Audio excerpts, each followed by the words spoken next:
Resume writing is one of the most important things that the Career Development Office at the University of Mobile believes will help you in pursuing a part time job, a full time job, an internship, or other opportunities that you may have as you are moving toward your career. And yes, we do mean to tell you that you need a resume to get most jobs. And that resume will begin, as you can see from some handouts that we have given you on resume writing, that it will begin with the nuts and bolts. Your full name, and as you can see here, the mailing address would be optional.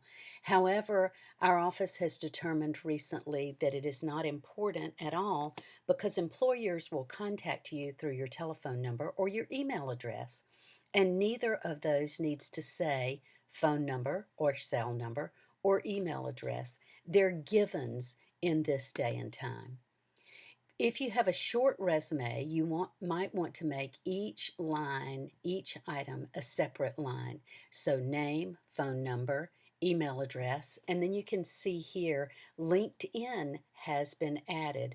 We also have a PowerPoint for you to see how to do a LinkedIn, and we strongly suggest it because although Facebook is that social networking, LinkedIn is going to be the business networking and the professional networking that you will need.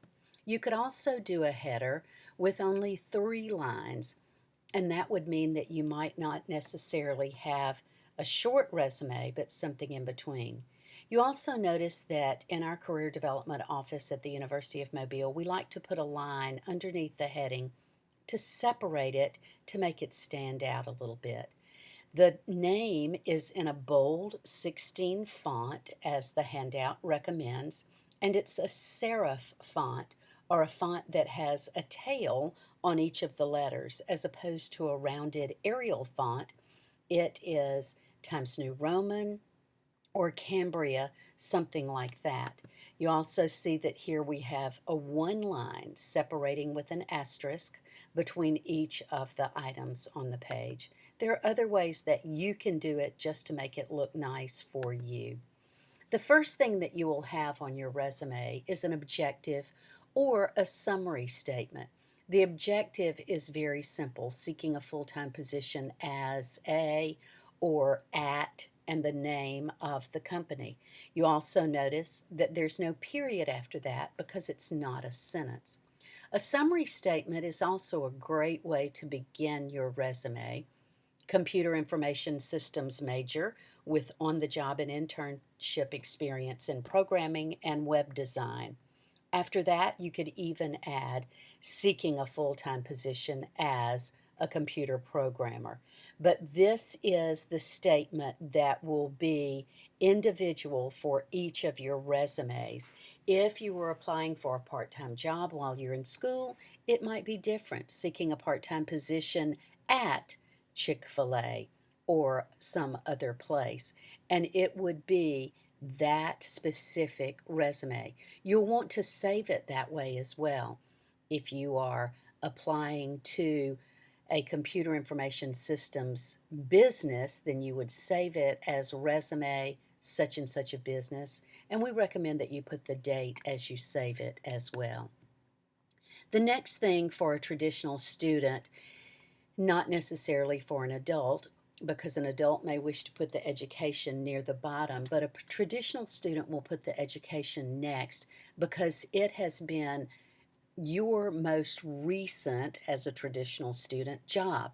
So, education, University of Mobile, graduated 2013. Bachelor of Science, your major. GPA can be added or not. Obviously, if it's not a really good GPA, you don't want to put it there.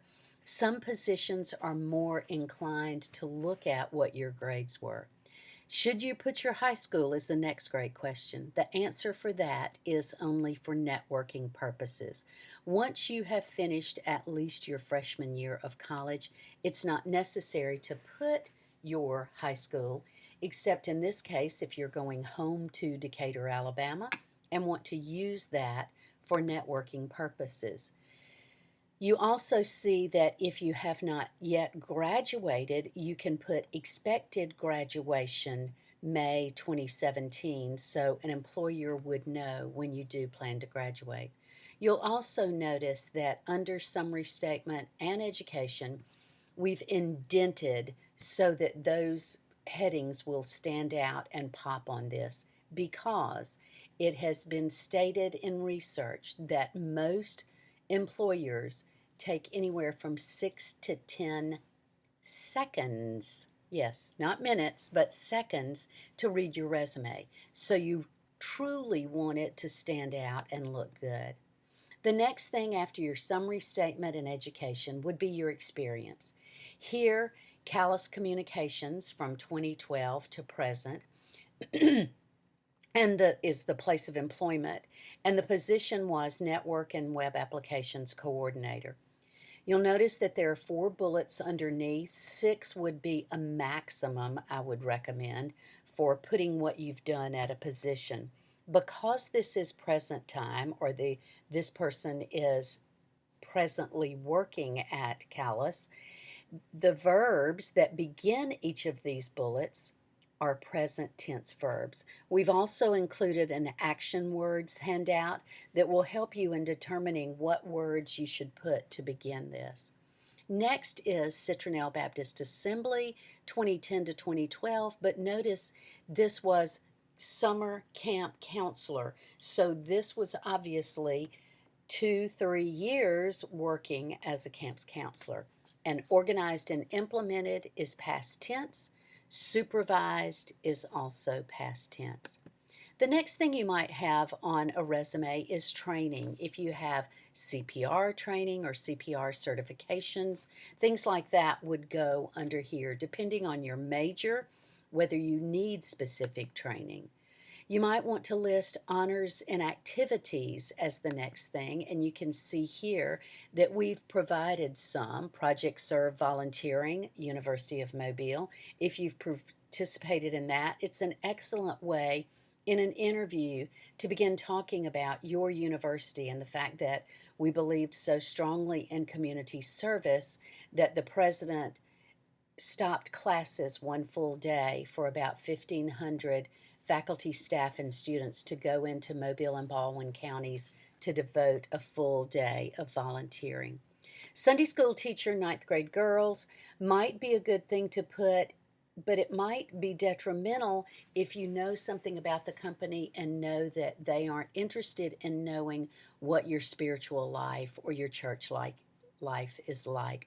Be aware of that. Food bank sorting monthly shows that this person volunteers monthly and is giving back to the community. And then an honor was Marriage and Family Therapy Student of the Year.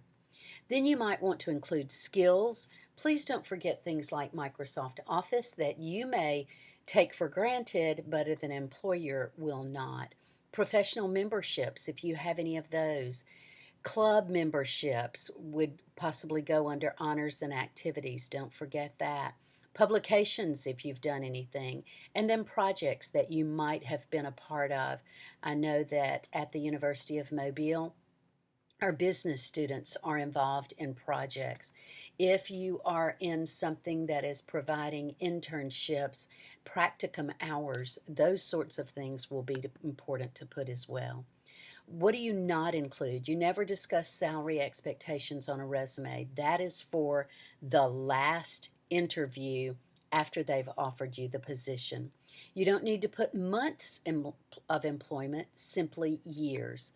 You don't need a title for your resume, reasons that you left certain employment, and it is against the law for an employer to ask you about your religious beliefs, or affiliations, your age, or your health condition. That was the caution that I mentioned earlier about putting something like Sunday school instructor.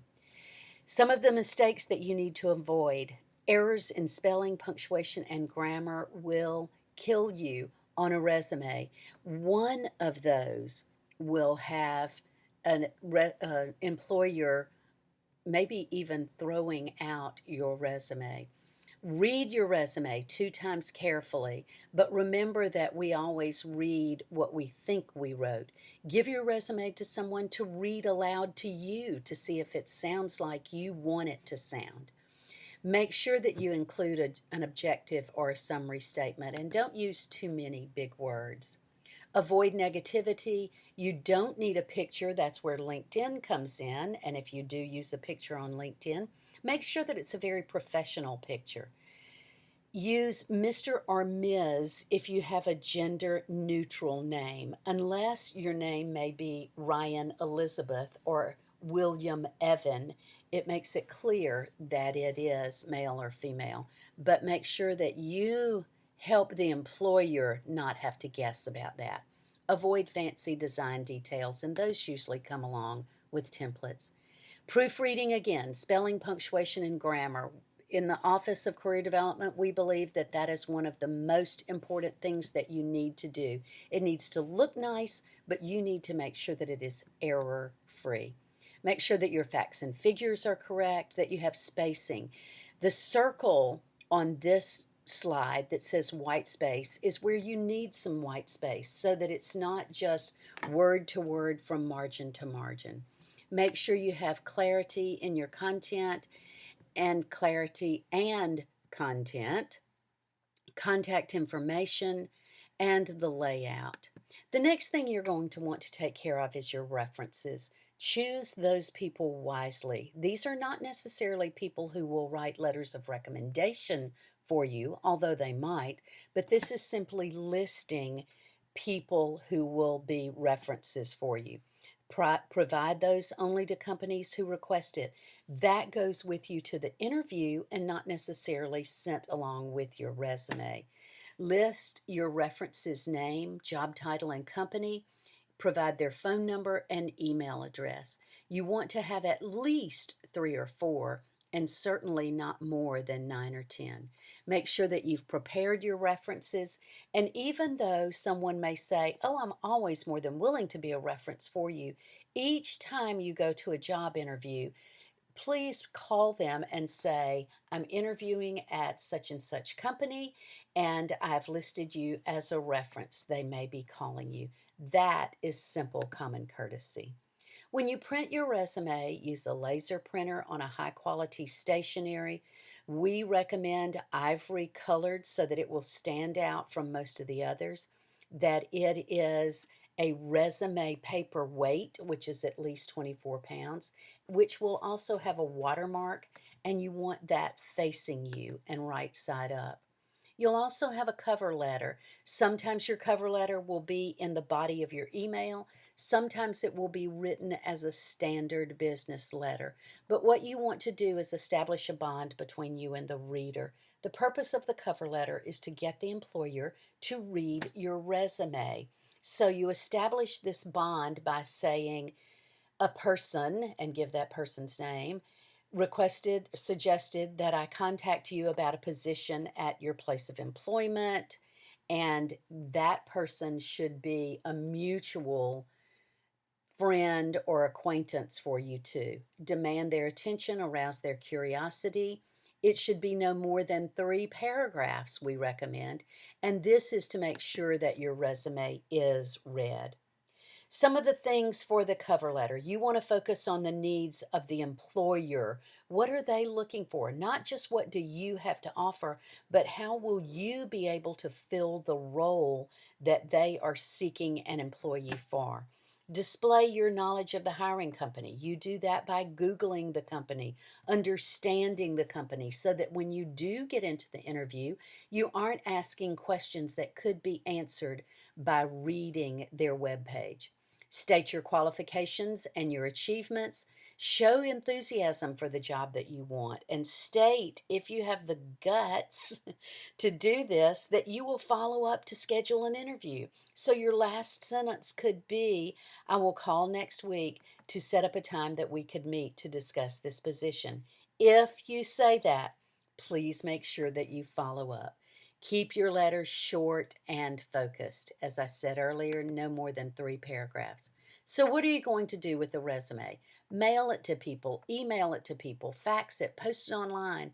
Ask your friends to give it to managers, hand it out at job fairs, give it to employment agencies. And remember that you can get part time jobs at employment agencies. Your resume is what you're also going to use when you're seeking internships and part time jobs before you get that job, right, permanent job after college. Remember also that your permanent job is probably not going to last for a lifetime. So be prepared to take a job to get another job. Let that be part of what your resume does as well, that it fills with information.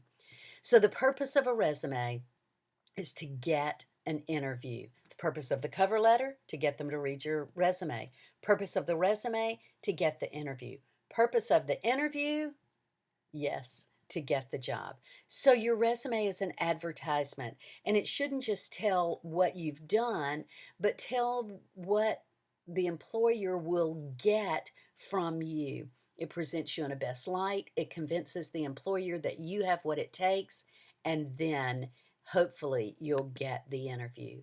We hope in the Office of Career Development that you will contact Brenda Davis or Lauren Sean Mason at the numbers and email addresses above on this slide. We also will help you with your resume. We're more than happy to read and offer suggestions and corrections. So please contact us for help with your resume, and best of luck in writing that.